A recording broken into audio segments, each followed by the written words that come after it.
Graça e paz a todos, toda a igreja do Senhor. Graça e paz, igreja.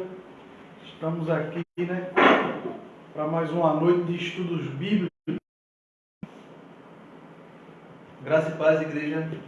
Quero agradecer mais uma vez ao pastor João e ao presbítero Anso por estar aqui, comentando mais e aprendendo sobre a palavra de Deus. Amém? Amém. Então, como eu já falei na chamada, hoje vamos dar continuidade ao livro do profeta Oséias. E hoje vamos estar no capítulo 4. O pastor João vai estar aqui de frente, literalmente de frente aqui. Aquele capítulo 4, no verso 6, aquele versículo tão conhecido, O meu povo perece porque lhe falta conhecimento. Porque o povo esquece de ler o resto. o porquê, de quem Deus está falando isso aí, Às vezes a gente recita tanto isso e esquece de ler o restante. E o mais importante, esquece de ler todo o capítulo, que é melhor ainda, para a gente realmente entender bem o que o Senhor quer falar. Mas antes de o pastor entrar propriamente eu gostaria, vamos fazer oração, Fazer oração, a gente dá início ao nosso estudo hoje da palavra. Já vai compartilhando, já vai se sentando, já vai se ajeitando. Pega a tua Bíblia, a tua caneta, teu papel para fazer tuas anotações, não esquece. Quarta-feira é dia de cultuarmos também, porque estudar a palavra de Deus é cultuar a Ele também. Então, principalmente você que faz parte da igreja da Palavra da Verdade. Se fosse quarta-feira e a gente estivesse presente, você estaria lá, então que você possa também, no nome de Jesus, ficar presente ali, prestar atenção, se comunicando aqui com a gente, olha, dizendo, tá baixo, o som tá alto, tá assim, eu tenho uma dúvida nisso, queria completar aquilo, fique à vontade. Então, estamos aqui para isso, para a gente, aqui é um diálogo, é um estudo, então é aberto para isso, para esse debate, esse debate democrático, digamos assim. Então, vamos orar, amém? E depois entrar propriamente no livro de Oséias.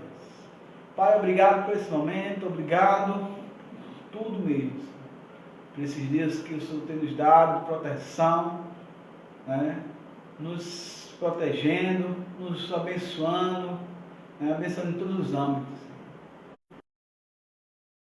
Porque o Senhor, pela mais um ano de primavera do pastor John, que o Senhor possa multiplicar esses anos de primavera na tua presença, te adorando, te buscando, Senhor. Derrama a tua sabedoria, do teu amor, da tua graça na vida deles, Senhor. Que o Senhor possa dar perseverança a ele, porque ele está de frente desse teu trabalho, a igreja pela verdade, que o Senhor possa dizer sempre a ele o que ele tem que fazer, Senhor. Abençoa a família dele, o seu filho, a sua esposa, mais e mais, Senhor.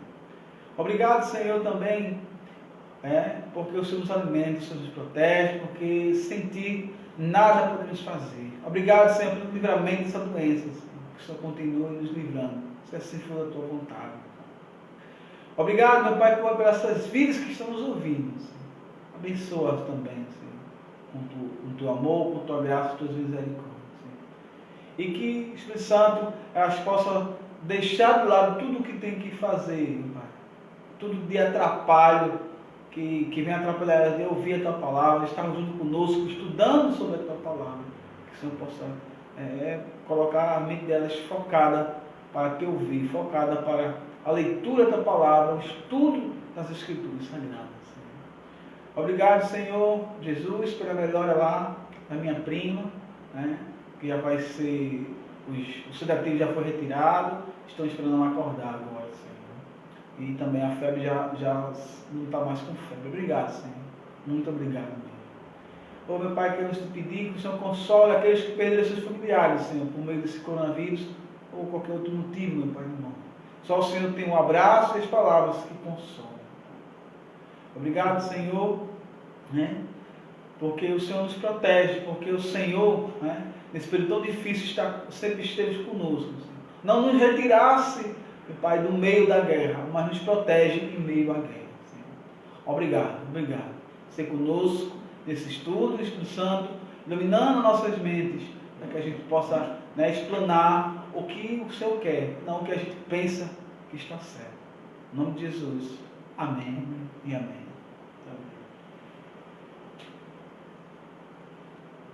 Glória a Deus, né? Eu não sei se é impressão minha, mas eu estou achando que a internet está um pouco lenta. Você que está assistindo aí, né? A irmã Rosicleide, a irmã Silvana, coloca aí, né? Se a internet está boa, como é que está aí?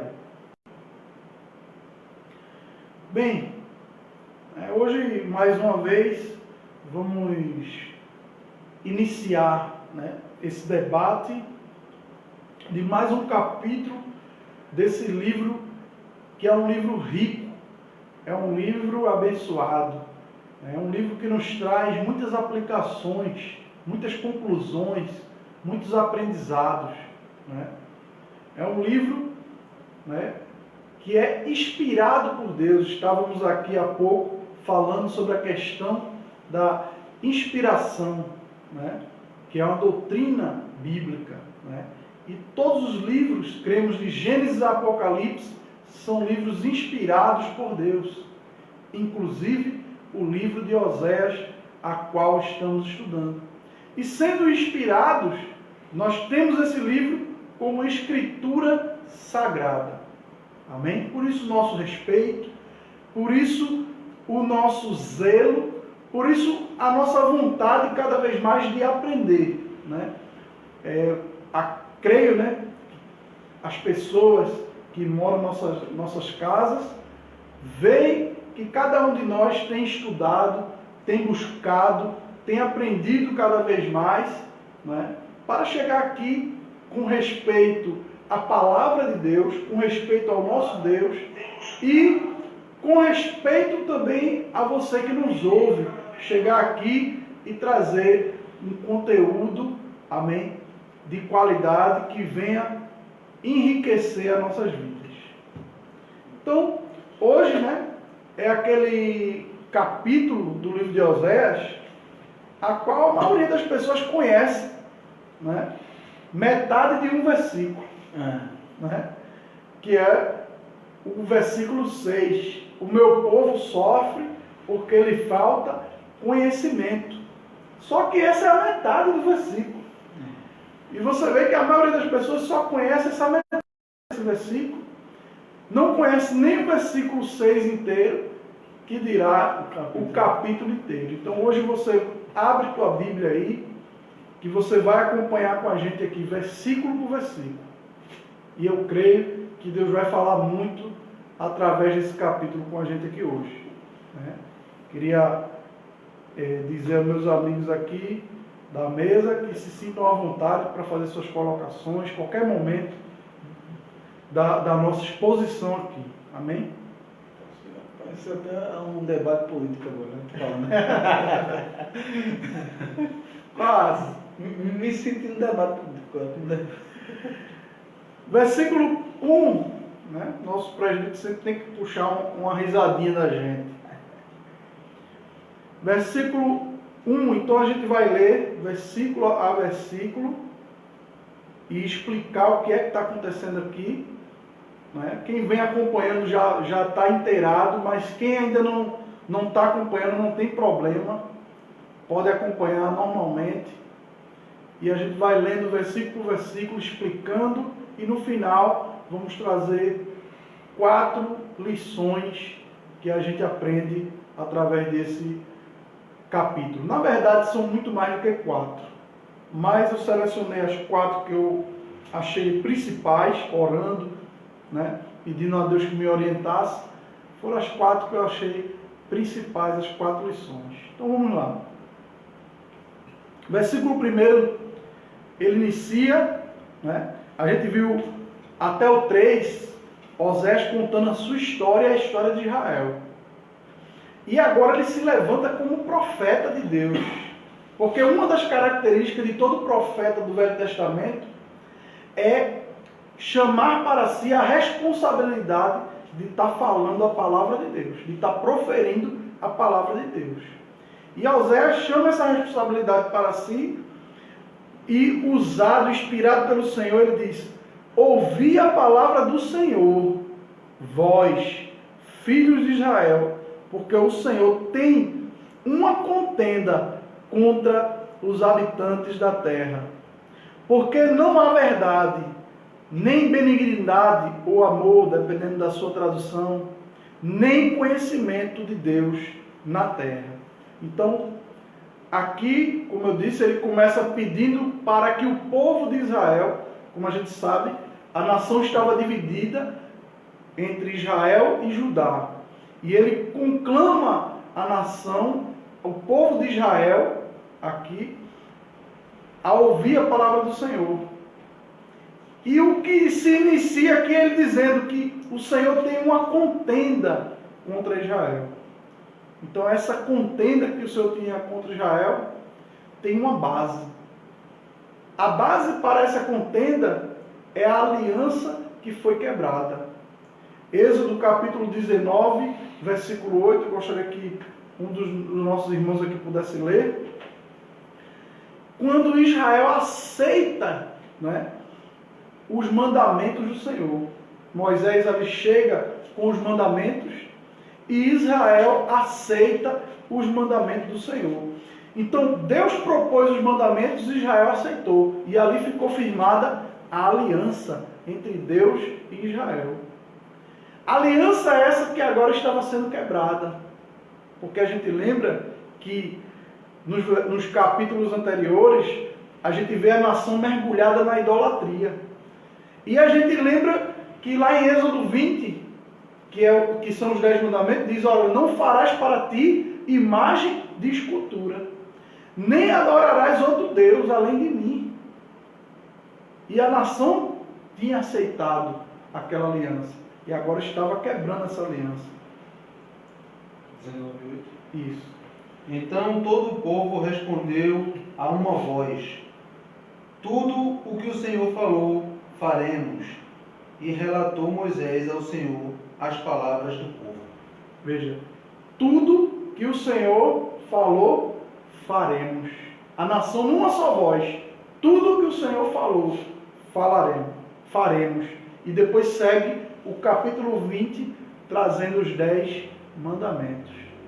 Então a nação que tinha aceitado a aliança com Deus, agora tinha quebrado essa aliança. E sobre essa aliança quebrada é que vai vir o juízo sobre a nação. É que vai vir o julgamento sobre a nação.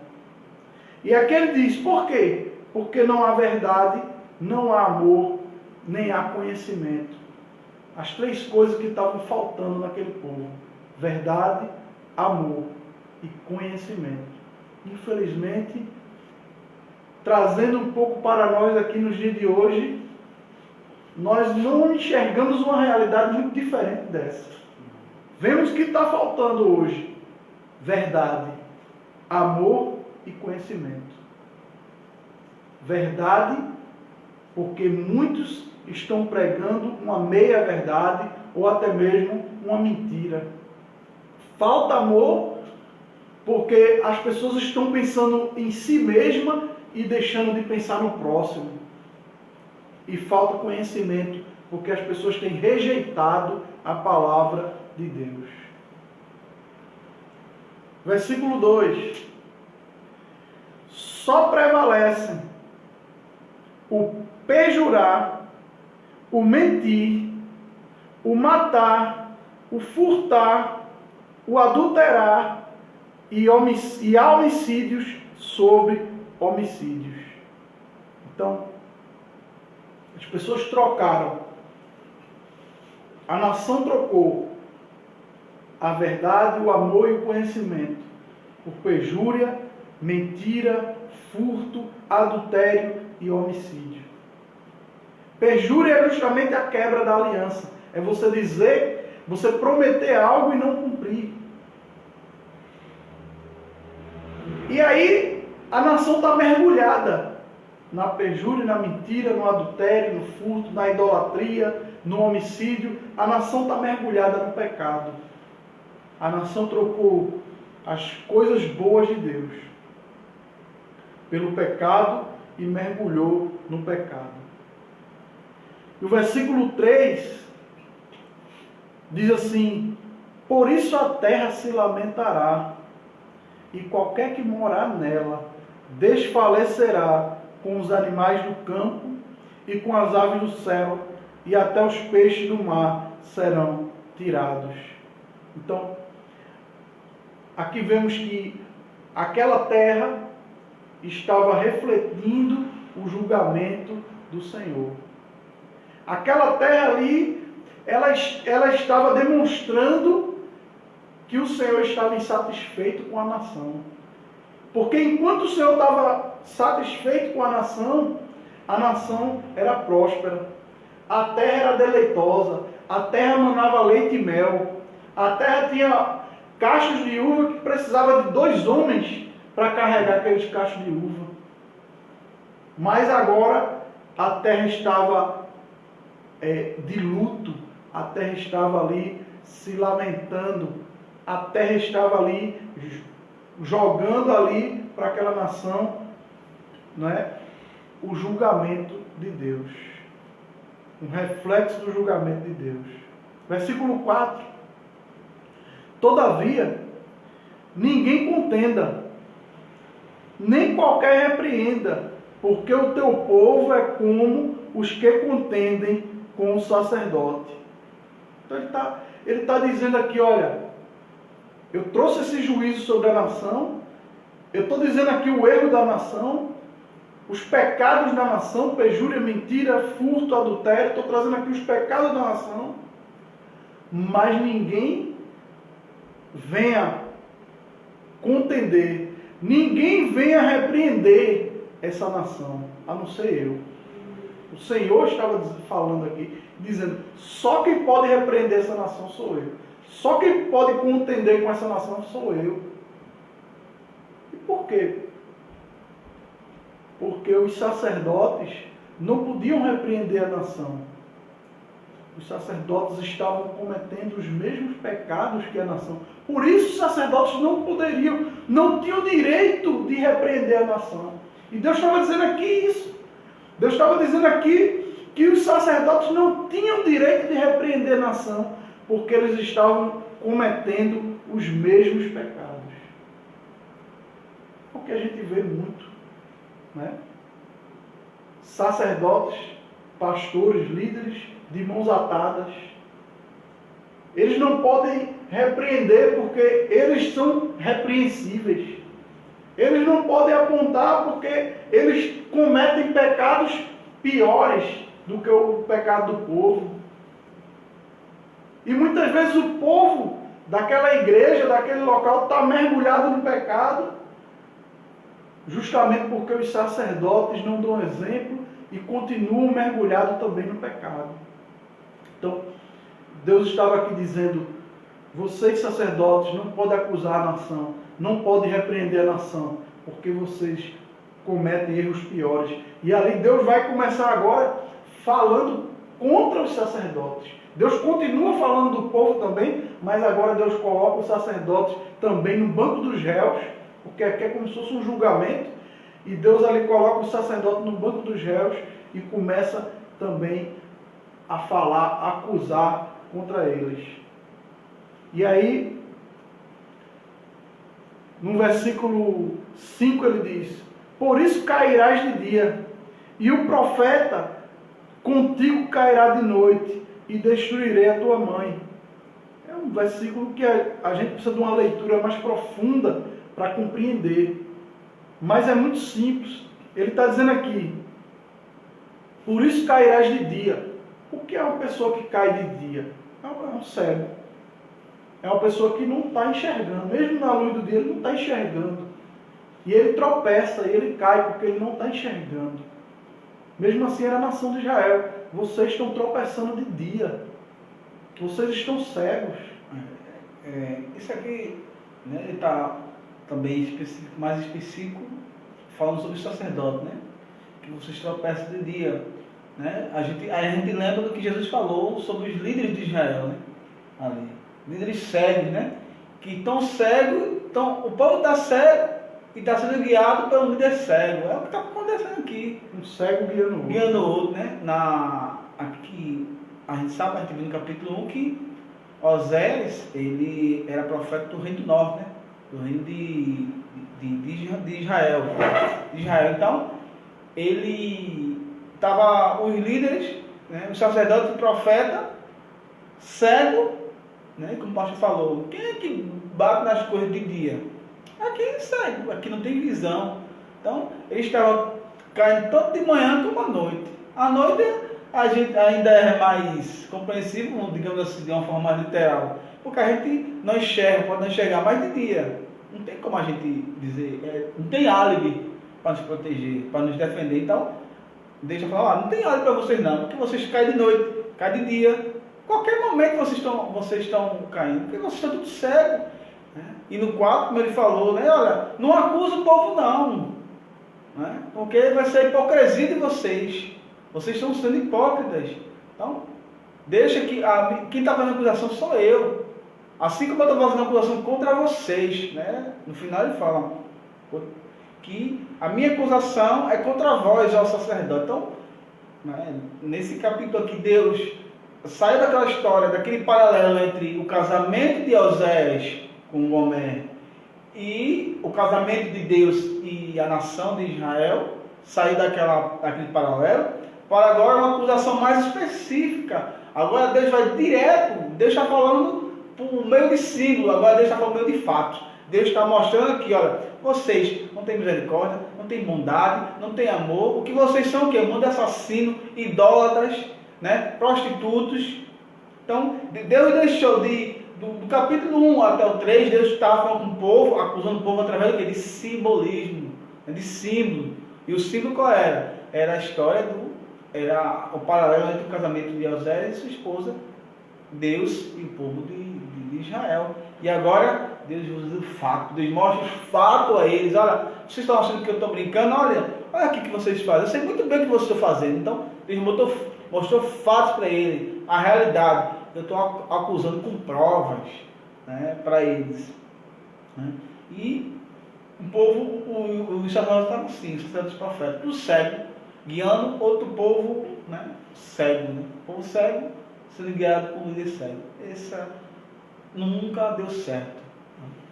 E aí ele vem dizendo que da mesma forma que os sacerdotes caem de dia, os profetas caem de noite. Né? Por que os profetas caem à noite? Porque o profeta geralmente Deus fala com ele através de sonhos, de visões.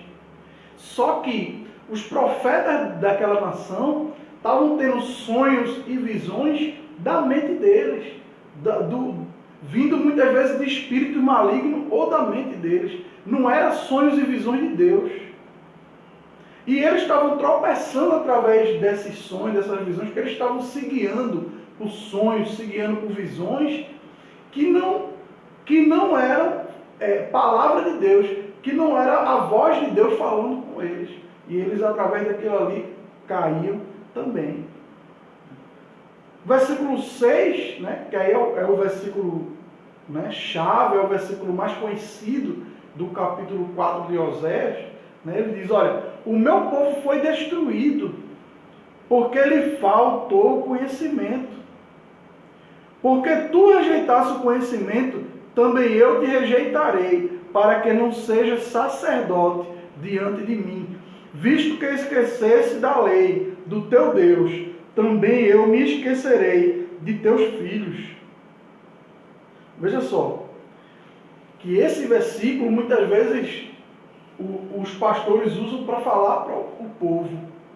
É claro que também fala para o povo, a parte A do versículo, ele está explicando por que o povo está sendo destruído, por que o povo está padecendo, por que o povo está caindo, porque falta conhecimento. Agora, na parte B do versículo, ele entra, né, vamos dizer assim, mais pesado, mais forte, naqueles que deveriam estar dando conhecimento ao povo, naqueles que deveriam estar ensinando ao povo a verdade, a palavra, o amor, a justiça, naqueles que deveriam estar passando as palavras de Deus para o povo. Aí ele diz, Porque tu rejeitaste o conhecimento, também eu te rejeitarei. Tu quem? O sacerdote. Ele vai falar mais à frente. Para que não sejas sacerdote diante de mim. Você rejeitou o conhecimento, eu também te rejeitarei.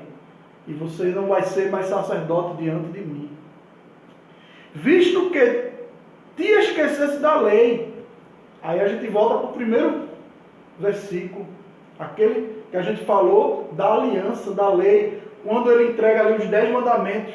E os sacerdotes, eles tinham essa função de estar lembrando ao povo sobre os 10 mandamentos. De estar ali, ó, dizendo, olha, a lei do Senhor diz assim, assim. Israel tinha algumas festas.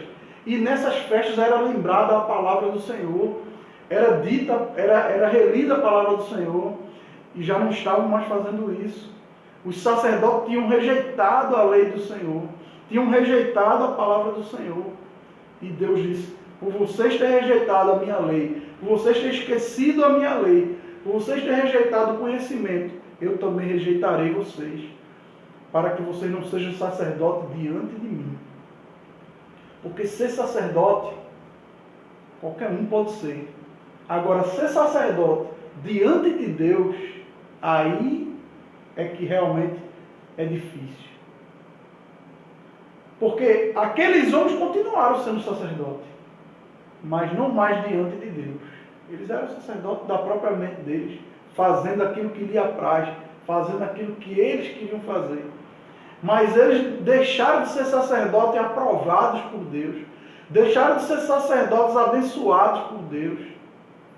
E, infelizmente, irmão, é o que a gente vê muito por aí. Tem muita gente sendo sacerdote, mas da sua própria mentalidade, do seu próprio conhecimento, dos seus próprios caminhos, sendo sacerdote daquilo que lhe apraz, sendo sacerdote daquilo que as pessoas têm na mente do que é certo, e não daquilo que a palavra de Deus diz que é o correto. Não estão sendo sacerdotes, não estão sendo pastores, não estão sendo líderes diante de Deus. Isso é uma verdade profunda, que infelizmente muitas pessoas ao ler só a parte A, não conseguem entender o que está escrito após. Você note que a gravidade da acusação de Deus, quando ele fala aqui, né? Eis que meu povo, ele não... A acusação maior dele aqui é para o povo, é para o sacerdote. O meu povo está perecendo, ele não está aqui, vamos dizer, especificamente acusando o povo de negligência, está acusando os sacerdotes. Quem, o pastor falou, quem era para estar sempre ali pregando a palavra, para estar lembrando o povo da aliança que foi feita lá atrás, não estava fazendo. Até os profetas, que geralmente os profetas, quando os sacerdotes começavam a ir por outro caminho, os profetas, epa, vamos voltar para cá, né? Mas até os profetas estavam perdidos, até os profetas estavam caindo no engano também dos sacerdotes, estava todo mundo junto ali, e o peso maior recaiu para os sacerdotes, porque lá atrás, nas 12 tribos, a tribo de Levi, as 11 tribos todas foram dadas a terra. A única que não recebeu nada, terra nenhuma, foi a tribo de Levi. Disse, olha, o seu quinhão, a sua terra, a sua parte, sou eu, disse o Senhor. É cuidar do meu templo, é cuidar do meu culto. Vocês vão ter o trabalho de vocês vai ser, alimentar o meu povo espiritualmente, deixar falando para a tribo de Levi. E os sacerdotes que faziam parte da tribo de Levi estavam negligenciando o papel deles, essa aliança deles. Por isso que Deus estava nessa acusação forte aqui, em especial aos sacerdotes. Porque a primeira parte do capítulo 1, do verso 1 até o 4, até o 4, até o 3, Deus está falando especificamente para o povo. Só que aqui ele começa a falar dos sacerdotes. Porque é um peso maior, a gente sabe que é um peso maior. um pastor. Quem mais é dado, mais é Mas é cobrado. cobrado, é Bíblia isso aí.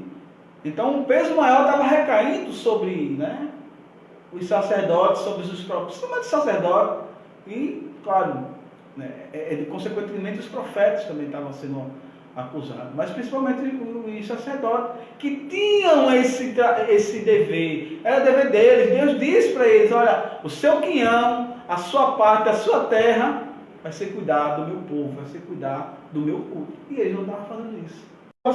Quando Deus fala, e não vou nem lembrar dos vossos filhos, isso é de suma importância. Porque Israel tem essa grande importância Da descendência. descendência. E quando Deus disse: olha, vocês não se lembram de mim não, né? Não estou nem aí para a minha palavra, não estou nem para o meu culto, para o meu povo, né? Vocês sabem muito bem, né, que vocês foram ensinados desde criança o que tem que ser feito. Quero não? Pronto, também vou esquecer de vossos filhos. Ah, esquecer de mim, eu vou também esquecer de vossos filhos.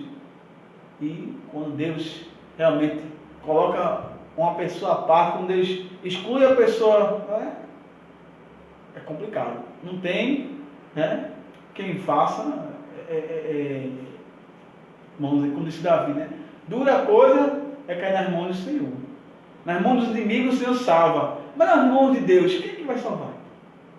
Então você veja um peso enorme de você ser um sacerdote. Eu vejo a gente querendo brigar aí, passar por cargo, derrubando o pastor na igreja, dividindo a igreja para levantar a igreja, porque quer ser sacerdote, ser pastor, né?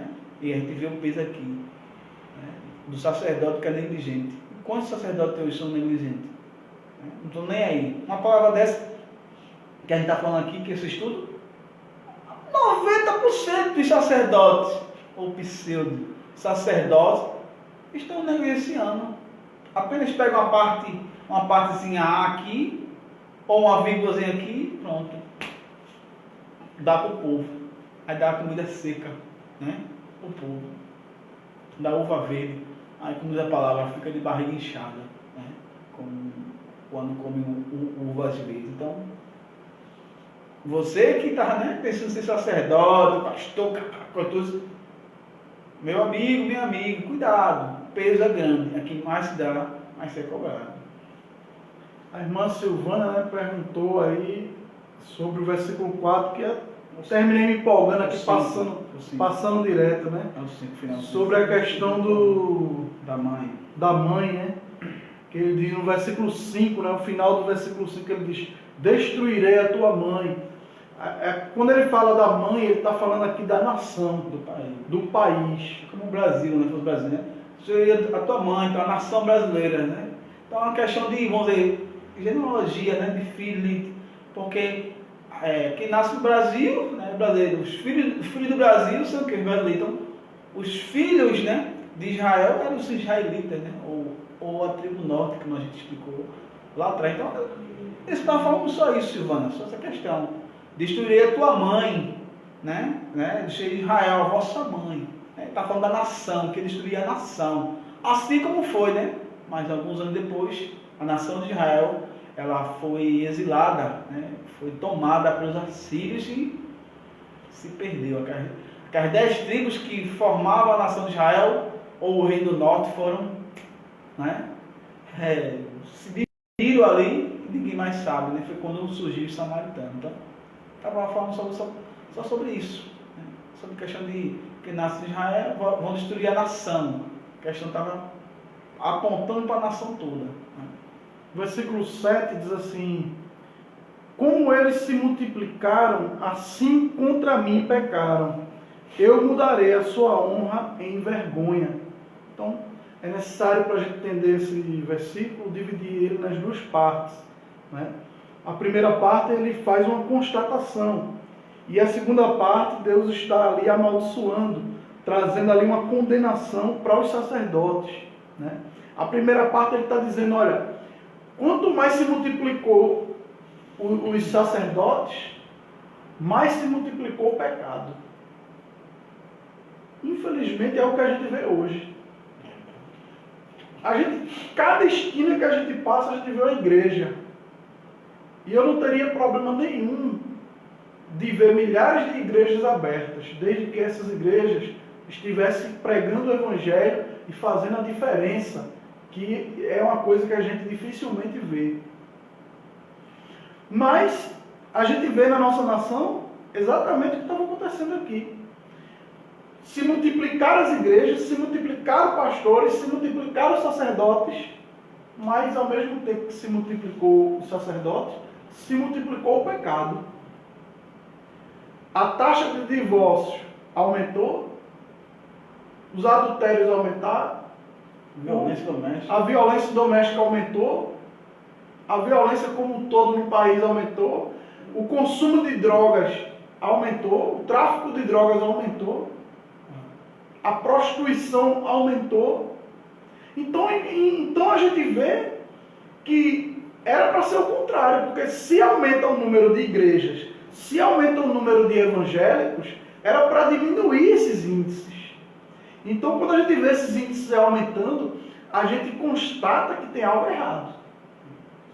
Tem algo que está faltando, né? E eu acredito que é o que está escrito no versículo 6. As pessoas esqueceram a lei do Senhor. As pessoas esqueceram o conhecimento. Porque o que a gente pode dar para entender pelo 6 e essa parte A do 7 é que, né, como falei, se aumentando, né? Ora, quanto mais se multiplicou o número de sacerdotes, mais se aumentava o pecado, mais os pecados se aumentavam. Ou seja, estava se levantando sacerdote para levantar. É o que está acontecendo hoje. Era o famoso antigamente estava acontecendo o que aqui?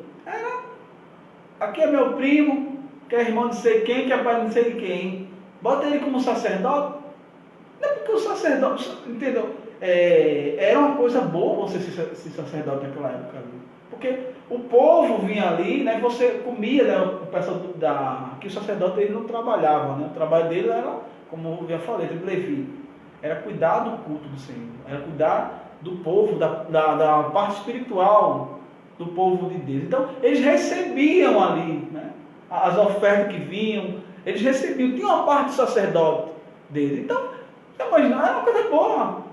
Porque chegava ali, não precisava trabalhar, não precisava fazer nada, tinha suas regalias, passava na rua, andava na rua, o povo tinha respeito pelo sacerdote, né? Tinha aquela meio que muitas vezes, até a idolatria por ser sacerdote lá, né? Principalmente como era um sumo sacerdote, aí que o nível aumentava. Então, estava se aumentando, mas sem que Deus quisesse, sem que fosse a vontade de Deus. Por quê? Né? No 5 e o 6 já falam sobre isso. Porque eles estavam cegos, estavam tropeçando de dia e de noite, qualquer hora eles estavam tropeçando, né? Tendo sonhos da cabeça dele, como o pastor falou aqui. Né? Estava negligenciando. Então, não tinha mais aquele negócio mais de ir para uma certa escola, de ter um certo trabalho para chegar ao sacerdócio. Não. Levantava assim, vamos embora, vem tu. É o que estava acontecendo aqui. Estava se multiplicando. O rei Jeroboão, ele estava, ele mesmo, escolhendo os sacerdotes, né? Porque quando Jeroboão começou a instituir ali a idolatria, muitos sacerdotes verdadeiros de Deus, eles correram, saíram de Israel e voltaram para Judá. E ali, quando diminuiu os sacerdotes verdadeiros da tribo de Levi, levantados pelo Senhor, o rei mesmo começou a levantar sacerdotes ali, né, que não eram da tribo de Levi, que não eram sacerdotes verdadeiros, né? E aí o versículo 8, né, ele diz assim, não, a parte B do versículo 7, né, eu mudarei a sua honra em vergonha. Então Deus ali estava dizendo que aqueles sacerdotes ali, falsos sacerdotes, que estavam sendo honrados, que estavam sendo ali, como o presbítero falou aqui, idolatrado pelo povo, Deus ia inverter aquela honra em vergonha. Né? O versículo 8 ele diz, alimentam-se do pecado do meu povo e da maldade dele tem desejo ardente. Alimenta-se do pecado do povo. A gente falou semana passada que existia as prostitutas cultuais, né?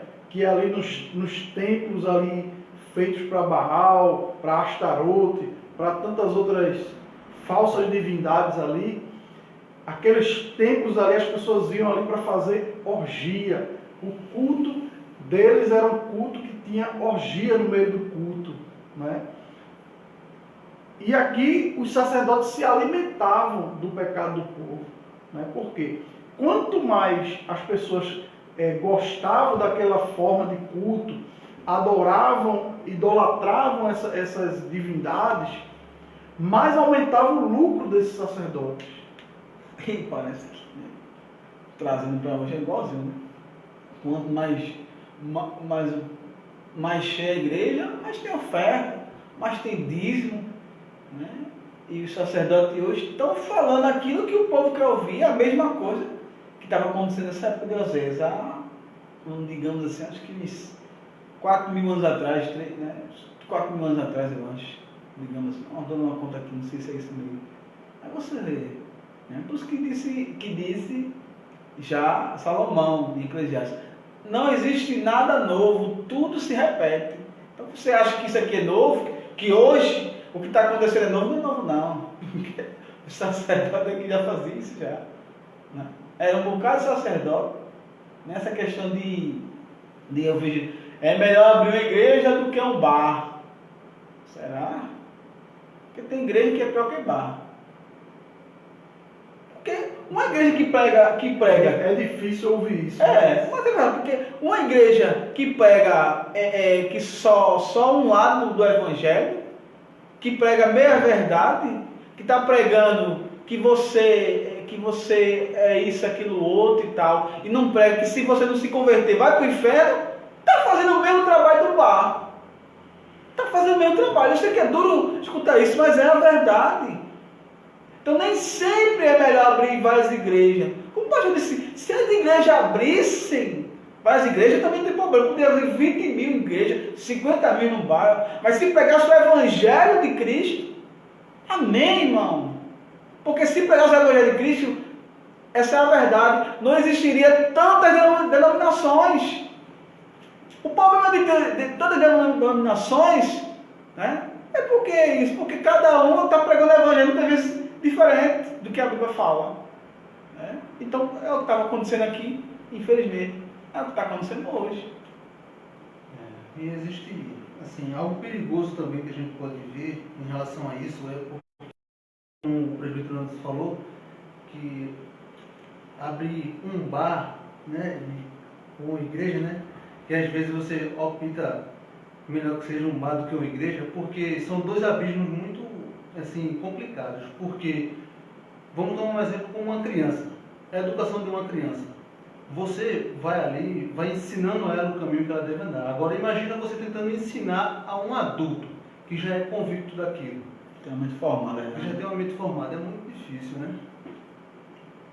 E você ensina um evangelho errado, alimenta as pessoas do evangelho errado, e quando você vai mostrar o lado correto, o lado certo, as pessoas acham que é você que está pregando errado. Exato.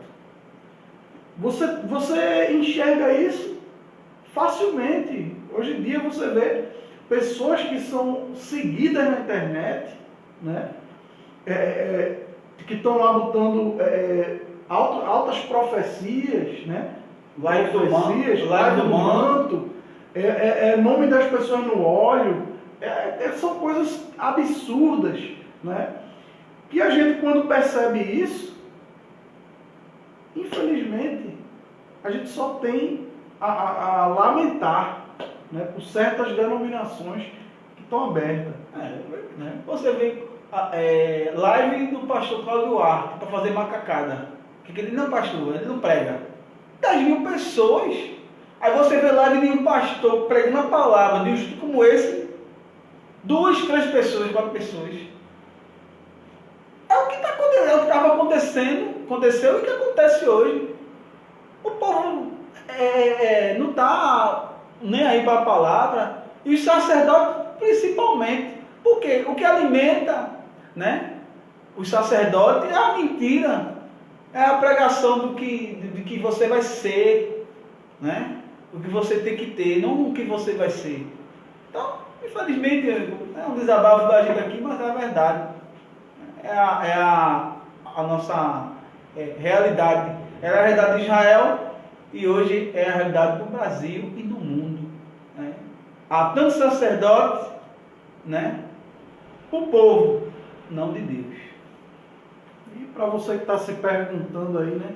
Se alimenta do pecado, pastor, como assim se alimenta do pecado? Né?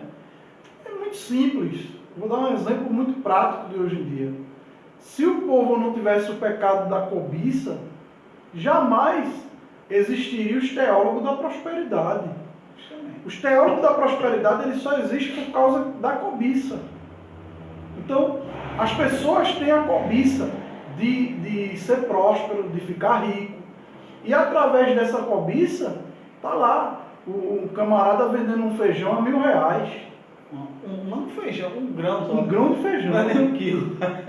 Não é um quilo, já seria exorbitante. É um grão só, uma semente. Né? É difícil, né?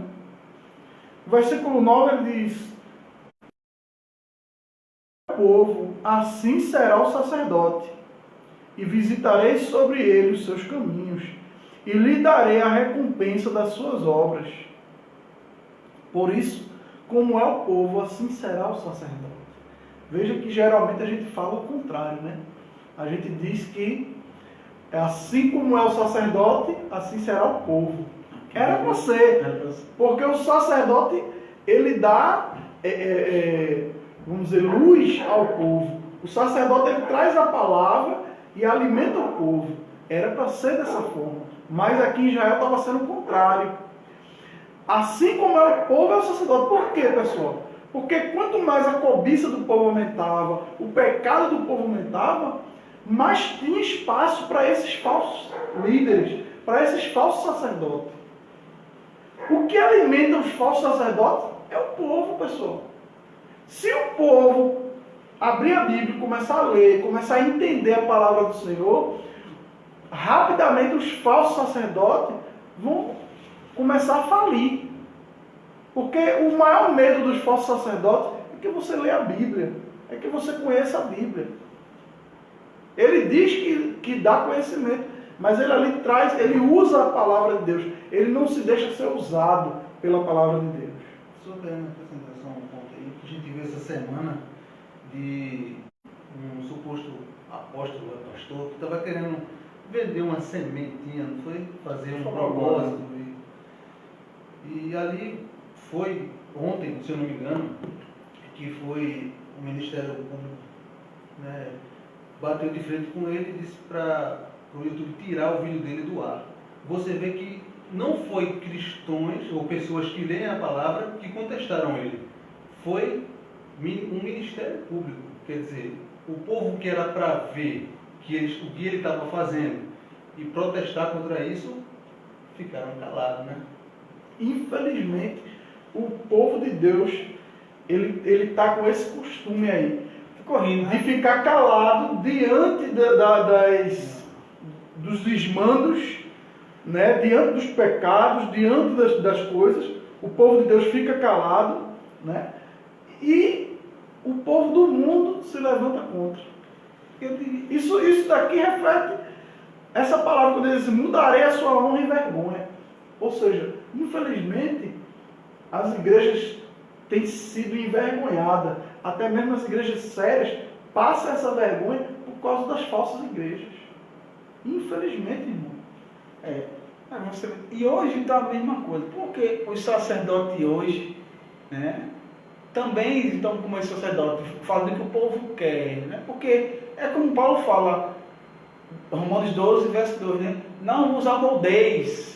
Né? Paulo está também falando ali aos líderes ali, não se amoldem. Então, os líderes diz estão se amoldando. Ou eu moldo, ou o povo vai embora. Ou eu boto uma festa aqui de máscara, de anos 70, 80, ou o povo, ou os jovens vão se embora. Ou eu faço todo sábado um culto jovem diferente, ou esses jovens vão tudo para outra igreja. Ou eu faço um culto com shows pirotécnicos aqui, uma palavra realmente de amor, de paz, de esperança, disso, aquilo, outro, que vai agradar o ego. Eles vão embora. Eu tenho que me amoldar a isso. Esses são os sacerdotes que os meus sacerdotes que Deus está acusando, é esse sacerdote de hoje. estão se amoldando, se adaptando para receber, para ter mais. Porque é isso, né? Eles, como falou hoje, né? Se alimentam do pecado. Se alimentam do pecado, como o pastor falou, hoje em dia, principalmente a cobiça, que é onde nasceu a teologia da prosperidade. Então, é um alimento. Se você alimenta disso, é a teologia da prosperidade, né? Doutrina da confissão positiva. Nesse caso aqui, os sacerdotes se alimentavam da idolatria Isso. e da prostituição. Né? E também da cobiça do povo. Pelo dinheiro também. Né? Hoje em dia também não é diferente não. Né? A gente lê na Bíblia, né? Não farás para ti imagem de escultura. E os sacerdotes católicos, eles continuam levando o povo a idolatrar a imagem de escultura. Então, se alimenta do quê? Do pecado do povo. Não é diferente também não. Versículo 10 diz assim: comerão, mas não se fartarão.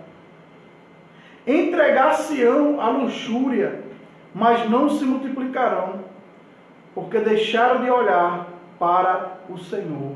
Então, a infertilidade, tanto do povo como da terra, a falta de saciedade, aliás, a falta de saciedade ia dominar o povo. Eles iam comer, mas não iam se fartar. Por quê? Porque eles deixaram de olhar para o Senhor. Então, que nós possamos pegar esse exemplo aqui e não deixemos de olhar para o Senhor. O profeta Ageu fala isso. Comerão, não se saciarão, né? Se cobrirão e ainda terão frio. Para receber o seu salário, vão colocar no sactel furado. Né? O profeta Ageu também fala sobre essas profecias do povo, o que os sacerdotes, o que ia acontecer. Porque no final do 9, né? Retribuirei de acordo com todas as suas atitudes. Qual foi a atitude deles? Foi de cobiça, prostituição, de pecar mesmo. Então, beleza, vocês vão comer, mas não vão estar satisfeitos. Né? E esse é o ser humano sem Deus. Ele nunca está satisfeito. Porque se ele comprou um carro, ele começa a pensar que pode ter outro. Se ele comprou uma casa, ele vai dizer, por que eu não posso comprar outra? E assim vai, pronto. Esse é o homem sem Deus. Mas aquela pessoa que tem Cristo na sua vida, ela está completa. Por mais que ela coma um pão por dia, mas ela está completa, porque ela tem o que é preciso, que é Deus, né? Que é a salvação. Então, esse povo aqui esse sacerdote, o povo aqui, não estava nem aí para a aliança que fizeram com Deus. Estava pensando simplesmente em se saciar. Só que Deus aqui, né, disse, olha, vocês vão comer. O que vocês querem? Toma. Agora vocês não vão se saciar, não. Vão continuar querendo, e o final vai com fome para o inferno. Né? O versículo 11, eu queria que você lesse na sua versão aí, que é uma versão mais atualizada. Diz assim: a prostituição ao vinho velho e ao novo, estragando o discernimento e o bom senso do meu povo. Veja, né? A prostituição e o vinho, a embriaguez, estragando o conhecimento, o discernimento, a inteligência. Né? O discernimento, o pessoal estava sem noção do que estavam fazendo. A prostituição e a embriaguez cega o discernimento da pessoa, deixa a pessoa num estado de anestesia. A pessoa fica obstinada pelo pecado, achando que o que ela está fazendo é correto, que ela está se dando bem, que ela vai muito longe. É isso que estava acontecendo com o povo. Que pega tanto. Tem a pessoa que vive, né, constantemente pecando, ela peca tanto, que fica anestesiado, entrou na corrente sanguínea, né? Não consegue mais. Para ela, como ela falou, não vejo nada demais isso aqui. Não é nada demais. Ponto. Por quê? O sentimento dela foi para o espaço, porque se entregou à prostituição, ao vinho novo, ao vinho velho, à embriaguez, se entregou aos pecados, aos desejos, se amoldou. Ela não sabe mais quem é, perdeu a identidade de cristão. né? Eles tinham perdido a identidade de povo de Deus aqui, né? Se afundou na idolatria, na prostituição, na cobiça, né? E não sabia mais quem era. Tanto é que foram levados para o exílio e ficaram, né? Perderam essa identidade total. Foi quando surgiu ali, né, uma nova, né, digamos assim, os samaritanos. Versículo 12. O meu povo consulta a sua madeira e a sua vara lhe responde, porque o espírito de luxúria os engana e eles se corrompem, apartando-se da sujeição do seu Deus. Né? O meu povo consulta a madeira e a vara lhe responde. Aqui muitas pessoas pensam que ele está fazendo uma oração, né, a um ídolo de madeira. Não era isso que estava acontecendo. A oração ao ídolo de madeira é no versículo 13. Eles também faziam. Mas essa parte aqui, quando ele diz que o povo consultava, né, a madeira e a vara respondia, era um ritual, né, chamado rabinomancia. O que era isso? Eles pegavam uma vara mesmo, um pedaço, uma lasca de madeira, um pedaço de vara, e eles ali faziam consulta, faziam pergunta para aquela vara ali, né? E depois deixava a vara cair. E dependendo do lado que a vara caísse, era a resposta que ele estava tendo ali. É muito parecido hoje com um búzio, né? Com aquela brincadeirinha que os adolescentes fazem, né? De compasso, né? Do copo, né? Muito parecido hoje com a cartomante, né? E entre outras coisas, o signo, né? São esses tipos de vara, né? De madeira, né? Que as pessoas estão fazendo perguntas, estão se consultando, né? E a vara responde, né? Deus está dizendo aqui que a vara responde. Por quê? Porque é um espírito maligno. Ele diz, olha, é um espírito de luxúria que os engana. E eles se corrompem, porque esse espírito, ele não vai fazer outra coisa a não ser levar o povo à corrupção, né? E o povo se corrompe, apartando-se da sujeição do seu Deus. Ou seja, o que é sujeição? É obediência. Então o povo consulta a madeira, consulta a vara e desobedece a Deus. Aqui, nesse 12 aqui, na Bíblia aqui, isso aqui, diz que eis que meu povo tem consultado a ídolos de madeira, os dois, né? E a um pedaço de pau. E a parte que eu achei bem, né, diz aqui, e o pau, né, um pedaço de pau, acreditam que essa é a resposta, né? Eles acreditavam ali, porque o pecado já tinha dominado já. Então a pessoa que não está dominada pelo pecado, quando ele não está mais aí para nada, está anestesiado, então ele acha que quando ele abrir a Bíblia ali, ou pegar aquele, que eu esqueci o nomezinho, que você tira aquelas Caixinha de promessa, então ele acha que Deus está falando com ele ali, né? Deus falou comigo aqui. Ah, porque eu fui na igreja, eu vou ligar para o irmão, porque eu já vi, vou ligar para o irmão fulano para me dar uma palavra. Aí o irmão fulano lá, começava a falar lá os negócios dele lá, e o povo acreditava. Parece que eu estou vendo aqui. Trocaram. Hoje em dia, antigamente era um pedaço de pau. Hoje em dia é um caba do manto, uma mulher do manto, do chipa lá, cala abacaxi baixou, né? Chupa bala house, pronto. Hoje o povo está atrás disso, dessa resposta. E por quê? Deus diz assim, e eles acreditam, porque tem um espírito ali. Então, meus queridos, cuidado com essas lives, cuidado com o irmão fulano, com não sei quem. Porque se você vai procurar algo que você quer dar no seu coração, o diabo, ele é espírito, ele não pode, claro, ler sua mente, mas ele sabe que a vida, o que você está acontecendo na sua vida, ele sabe que ele é espírito. Então ele vai te dar a resposta que você quer. É o que estava acontecendo aqui, e o que acontece hoje. O povo aí, Deus saiu lá cheia, Deus realmente falou comigo. Eu digo, que bom. Mas sabe o que eu via? No dia não mudava nada a vida. Continuava na prostituição, onde tu continuava pecando? Oxê, Deus não falou contigo? Não falou não, irmão. Foi um pedaço de madeira ali. Foi um espírito que enganou aquelas pessoas. Então, cuidado, muito cuidado. Como o pastor sempre fala, for ler a Bíblia, pega um capítulo inteiro, meu amado, minha amada. Porque lê por parte. Primeiro que você vai ficar meio que perdido. E depois que você vai só achar o que você quer. Só ficar nas bem-aventuranças, né? Salmo 23, Salmo 91, Salmo 126, quando o Senhor restaurou a sorte de Sião. Gosto muito desse salmo, né? O pastor tem até eu tenho uma disputa com o pastor sobre esse salmo aí, né? Entendeu? Então, cuidado, irmão. Tem muito pedaço de madeira, como é o nome dessa coisa que você falou? É a rabinomancia. Rabinomancia, isso aí que o pastor falou, que para mim é difícil. Rabinomancia. Rabinomancia, cuidado.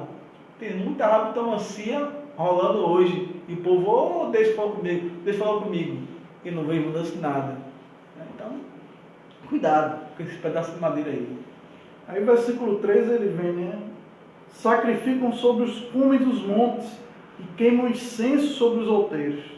Debaixo do carvalho, do álamo, do olmeiro, porque é boa a sua sombra. Por isso, vossas filhas se prostituem e vossas noras adulteram. Né? Então, aqui, né, ele está falando agora sobre a questão realmente da idolatria aos ídolos. Né? Eles estavam ali pegando qualquer cume, qualquer monte, e estavam ali colocando um ídolo naquele monte ali. Né? E essas árvores aqui que ele fala, né, o carvalho, o álamo e o olmeiro, porque eles denominavam que tal árvore pertencia àquele Deus, aquela outra árvore pertencia àquele outro Deus. Cada árvore significava um Deus. Né? E aqui ele vem falando também da preguiça, né? Porque ele diz, ó, vocês ficam debaixo de uma sombra, porque é muito boa, né, a sombra. Né? Então, muitas vezes a gente relaxa, fica debaixo de uma sombra. É mais fácil, irmão, eu ouvir o que eu quero de alguém do que eu abrir a minha Bíblia e ler. É mais fácil eu deixar alguém me conduzir do que eu estudar a palavra e saber o que Deus quer de mim. E muitas vezes a gente está debaixo da sombra, né? Muitas vezes a gente está querendo ficar debaixo da sombra. E debaixo da sombra, muitas vezes, habita o pecado. Né? Debaixo da sombra, aqui é a zona de conforto. É ali que habita o pecado. Porque o povo confunde, né? Acha que está na sombra do onipotente, né? Na verdade, está na sombra de ninguém, né? Está na sombra do descanso dele, né? Do pecado dele. Exato. E acha que é a sombra do onipotente. Versículo 14, queria que Jadson lesse na versão dele. Eu não castigarei vossas filhas, que se prostituem, nem vossas noras, quando adulteram, porque os homens com as prostitutas se desviam, e com as meretrizes sacrificam. O povo que não tem entendimento será transtornado. Ele está dizendo aqui, olha, esse versículo ele soa um pouco estranho, né? Porque é como se Deus estivesse dizendo que não vai castigar as filhas nem as noras porque cometeram aquele pecado. O que Deus está querendo dizer aqui é que o pecado delas é porque elas estão olhando os seus pais como exemplo. Elas estão olhando aqueles homens como exemplo, estão seguindo. Como ele diz aqui no final, o povo está transtornado. Já perderam o discernimento, estão transtornados. Porque se você vê o seu pai e a sua mãe praticando um ato, desde criança, errado, e os seus pais vão crescendo, praticando aquele ato errado ali, a tendência do filho é cometer o mesmo ato, porque ele está tendo aquilo ali como normal, como uma coisa normal, está transtornado já. Então é preciso que essa pessoa tenha um encontro com a palavra de Deus, para que através do conhecimento quebre esse paradigma. Né? Eu lembro que eu nasci numa casa de umbanda. Meu pai era pai de como dizem lá, pai de santo. Né? Que de santo não tem nada ali. Né? E Eu cresci naquele ambiente. E eu batia no peito, quando eu era criança, dizendo que eu ia ser a mesma coisa que meu pai era. Eu dizia, quando eu crescer eu vou ser isso aí. Então aquilo para mim era comum, era normal. Porque eu cresci naquele ambiente, aquilo era o certo para mim. Até o dia que eu tive um encontro com a palavra de Deus. E quando eu tive um encontro com a palavra de Deus, o que aconteceu na minha vida? Foi transformado. Passei de transtornado para transformado. Então, que a gente tenha esse entendimento. Né? Versículo 15. Se tu, ó Israel, queres corromper-te, não se faça culpado Judá. Não venhas a Gilgal e não subas a Bet-Avém e não jureis, dizendo, vive o Senhor. Então,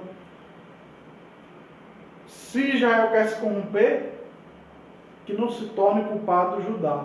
Ele passa agora de falar com a nação de Israel e ele vem agora para falar com a nação de Judá, para dizer à nação de Judá, não se misture, para alertar a nação de Judá, não se corrompa, para alertar a nação de Judá, não venhas a Gilgal e nem subas a Bet-Avém, porque muitas pessoas estavam saindo de Judá para ir para aquelas cidades de Israel, onde tinha aqueles cultos das prostitutas cultuais lá, aqueles cultos promíscuos, aqueles cultos a Baal, e estavam indo lá participar daquelas orgias. Já tinha gente de Judá subindo para aquelas cidades para se contaminar com aquilo ali. Bet-Avém é um segundo nome que Deus dá a uma cidade chamada Betel. E Betel a gente sabe que significa casa de Deus. E Bet-Avém significa casa do engano, casa da idolatria. Então veja que mudou a honra em vergonha. De casa de Deus passou a ser a casa do engano.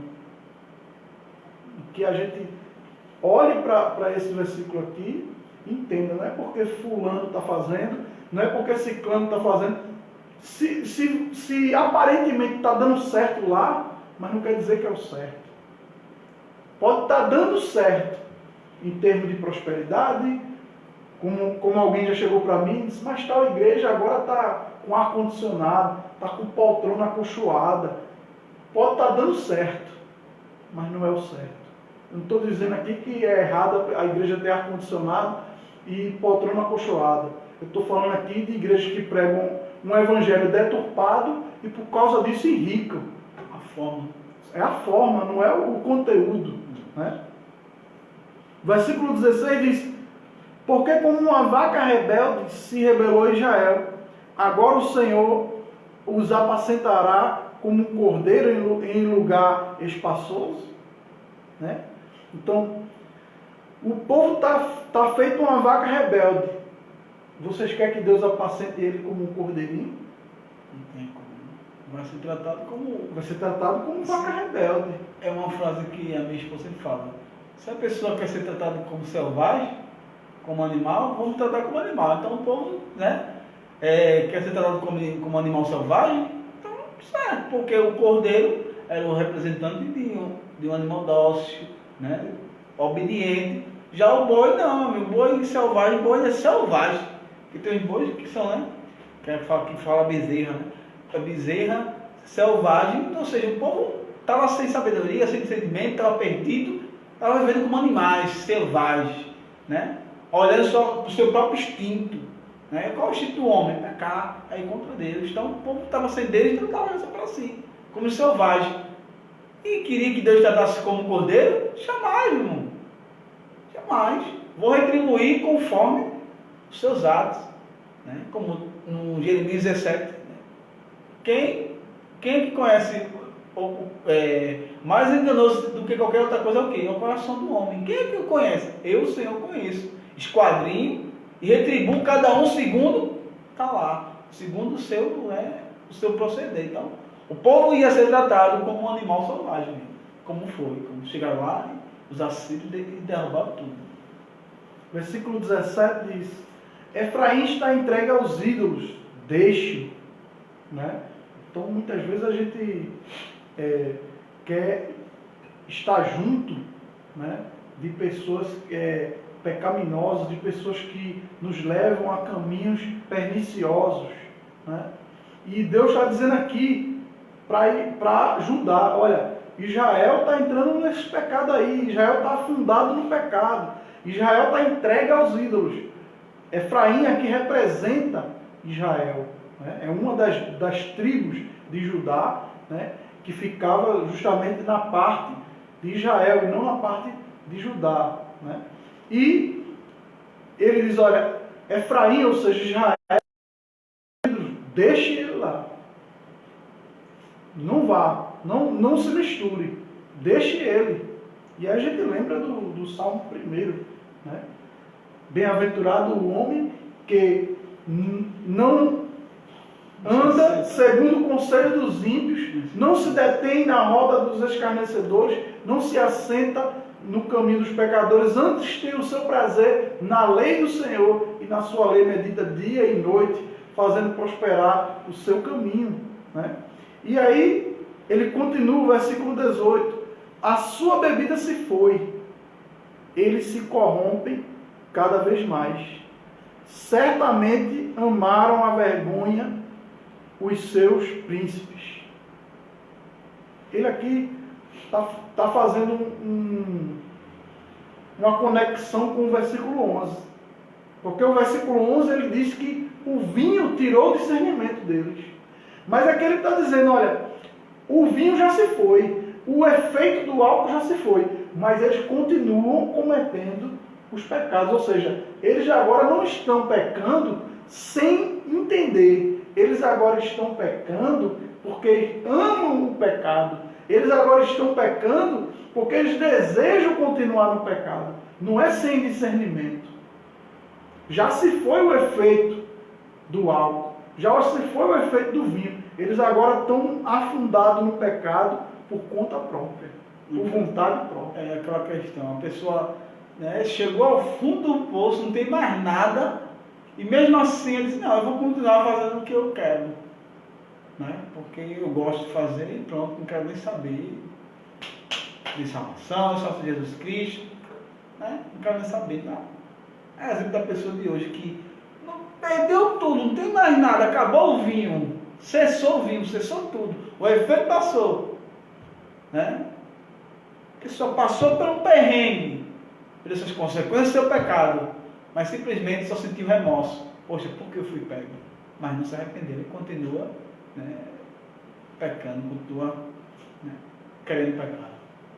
Versículo 19 diz: um vento os envolveu nas suas asas e envergonhar-se-ão por causa dos seus sacrifícios. Né? E aí é o resumo da consequência. Um vendaval, né, vai ali entrar ali, né, e vamos dizer assim, vai levantar, né, o pecado deles, vai expor o pecado deles, e a vergonha deles vai se tornar aparente. Né? A minha internet não é a mesma daqui, não.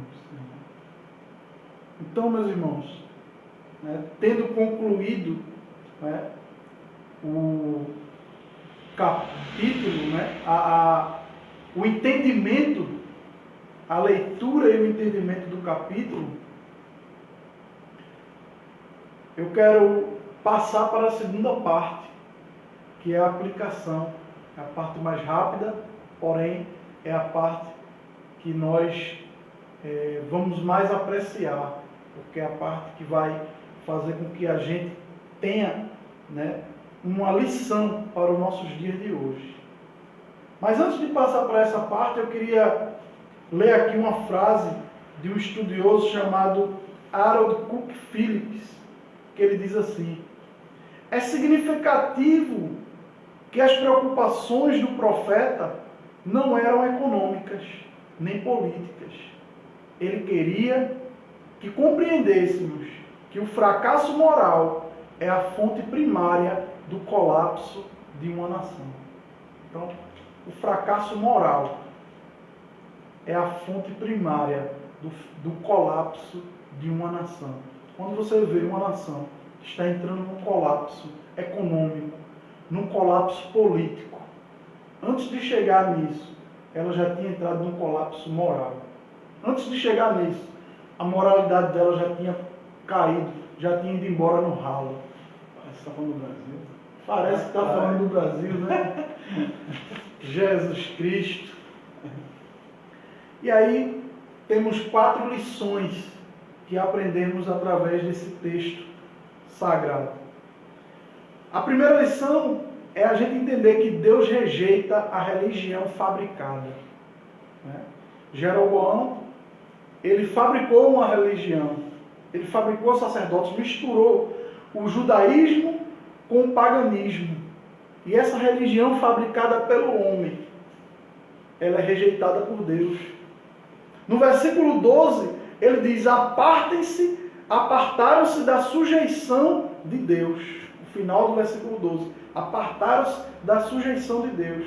E no versículo 6 ele diz: esquecer-se da lei. Ou seja, a religião verdadeira, ela vem de cima para baixo, e não de baixo para cima.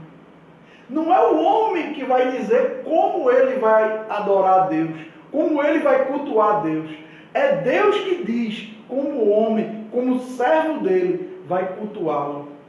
É Deus que ensina como cultuá-lo. E Deus ensinou quando ele diz: olha, não tomarás o nome do teu Deus em vão. Eu sou o Senhor que te tirei da terra do Egito. Longe, não há outro.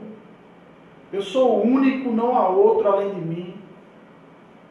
Quando ele diz: olha, não farás para ti imagem de escultura. Então, todas as vezes que Deus, ele ensina a Israel como Israel deve adorá-lo, como Israel deve cultuá-lo. Da mesma forma hoje, meus irmãos, nós não devemos fabricar um culto. Nós não devemos fazer um culto à nossa moda. Não devemos fazer um culto do jeito que eu acho. O culto bíblico já está escrito na Bíblia. O culto bíblico louva a Deus. O culto bíblico tem Deus como centro. O culto bíblico obedece à palavra de Deus, se sujeita à palavra de Deus. Deus já nos ensinou como cultuá-lo. A religião fabricada é rejeitada por Deus. Então pare de fabricar o seu modo de pensar, o seu modo. Eu vou fazer assim porque eu acho que Deus se agrada dessa maneira. Pare de fazer isso. Faça o que Deus realmente se agrada. E como é, pastor, que eu vou saber o que Deus realmente se agrada? Observando a palavra de Deus. Salmo 119, versículo 105. Lâmpada para os meus pés. Então, o segundo ponto, né, é que devemos ter cuidado com a superstição. Né? Como eu vinha dizendo, ainda hoje, né, a rabdomancia é praticada nas igrejas, é praticada nos cultos, é praticada no meio dos evangélicos. Né? Como o presbítero falou aqui, a caixinha de promessa. Caixinha de promessa é rabdomancia, irmão. Desculpa aí quem gosta da caixinha de promessa, mas é a realidade. Porque a pessoa não lê tudo que está escrito, mas a pessoa vai sortear ali. Né? Pega a orientação ao pedaço de pau e a vara responde. O coração dele já respondeu, né? Eu vejo evangélicos, isso daí eu já vi e fiquei assim, horrorizado quando eu vi. Evangélico lendo signo. Tenha compromisso com a palavra de Deus. Pare de consultar signo. Pare de consultar sonho. Pare de consultar caixinha de promessa. Pare de consultar profeta A, profeta B.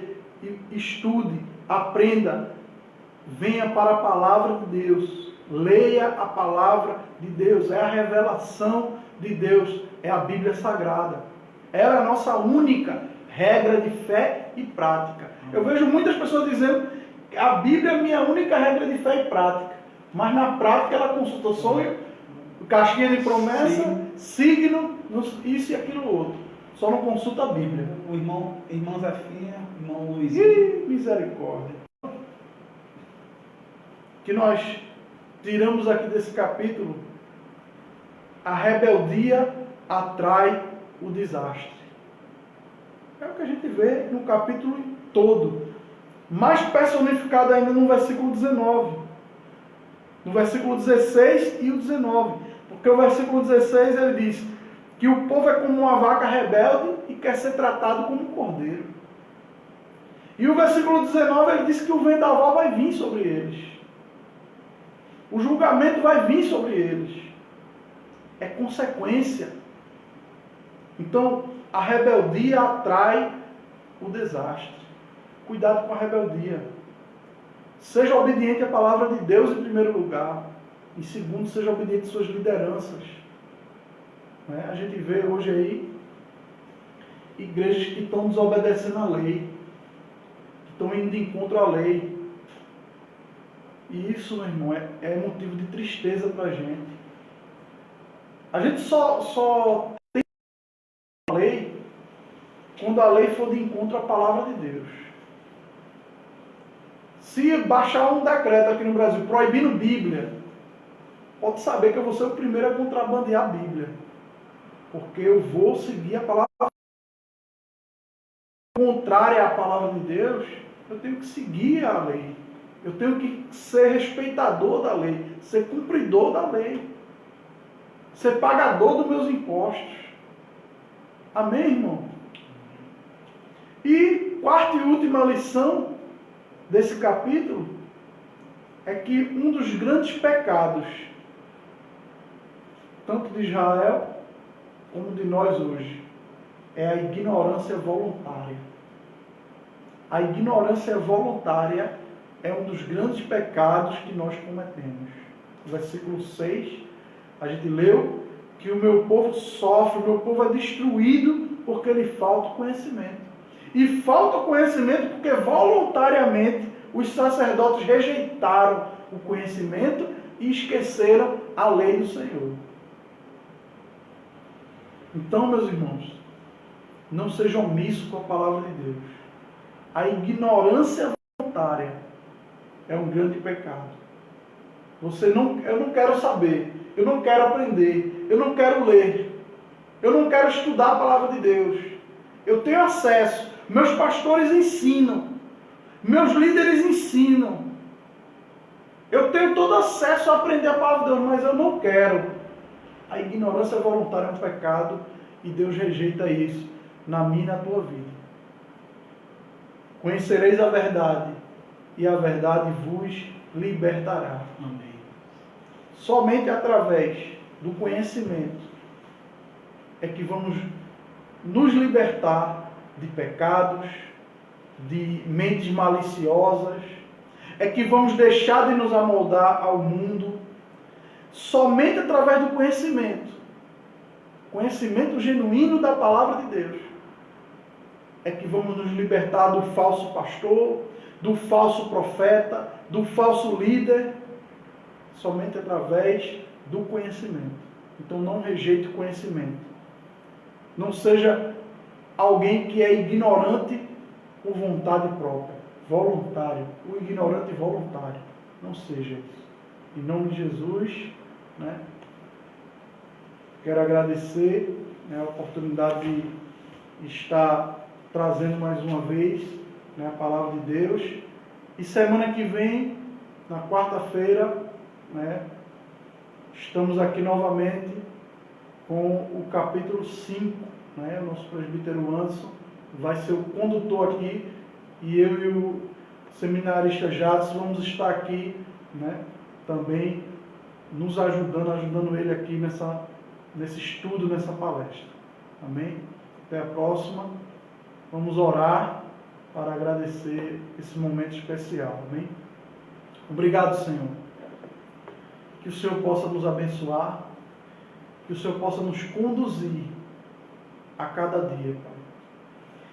Sabemos quanto é difícil hoje, com toda a tecnologia, nos dispormos de tempo para a Tua Palavra. Nos dispormos de tempo para ler e estudar a Bíblia Sagrada.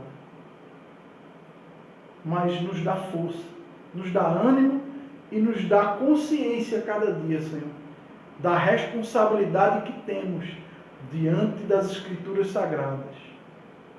Ó Pai, abençoa a todos que assistiram e que ainda vão assistir, para que essa palavra, Senhor, seja revelada nas suas mentes e nos seus corações, e que possam cumprir de acordo com o que nela está escrito, que possam meditar e praticar essa palavra de hoje, essa mensagem de hoje. Obrigado por tudo. Abençoa, Pai, o nosso país, que o nosso país possa sair dessa situação, onde está mergulhado na imoralidade, onde está mergulhado, Senhor, na idolatria, onde está mergulhado em muitos pecados. Que o nosso país possa sair dessa situação e se levantar como uma nação cristã, uma nação verdadeiramente cristã, de acordo com enviar muitos missionários a pregar o Evangelho a toda criatura. Obrigado por tudo, em nome de Jesus.